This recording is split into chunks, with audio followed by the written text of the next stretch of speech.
नागपूरमधील पाचपावली बारसे नगर येथील कोठेकर यांच्या घरी घरफोडी झाल्याची फिर्याद केली गेली होती, ज्यात स्थानिक पोलिसांनी 3 आरोपींना ताब्यात घेतलं। आरोपीचं नाव निखिल उर्फ बच्चा, राजेश नंदेश्वर आणि सागर उर्फ रंभाळ। आरोपींकडून चोरीचा माल जप्त केला गेला असून ज्यात सोन्याची अंगठी 4 ग्राम, सोन्याचे टॉप्स, चांदीचा गोप आणि 20,000 नगदी होते। मात्र नगदी पैसे आरोपींनी खर्च केल्याची माहिती वरिष्ठ पोलीस निरीक्षक बाबूराव राऊत यांनी दिली असून आरोपींवर गुन्हा दाखल करून त्यांना अटक केली गेली।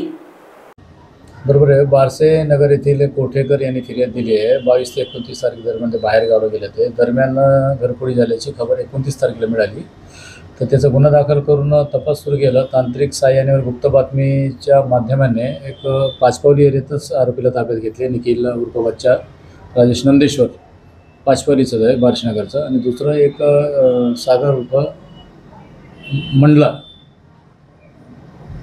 रंभाड, हा दुसरा आरोपी आहे। त्याला ऑलरेडी तहसीलने अटक केली होती। त्याला प्रोडक्शन वॉरंट घेऊन त्याची विचारपूस केली असता त्यांनी कबुली निवेदनाप्रमाणे जप्ती पंचांनी जप्ती केलेली आहे। त्याच्यात एक अंगठी होती 4 ग्रामची, आणि एक सोन्याचे टॉप्स होते, एक चांदीचा गोप होता आणि 20,000 रुपये नगदी चोरी गेल्याचे तक्रारीवरून ते तपासात फक्त कॅश खर्च झाला आहे, परंतु बाकी सर्व साहित्य जप्ती करण्यात यश मिळाले आहे पोलिसांना।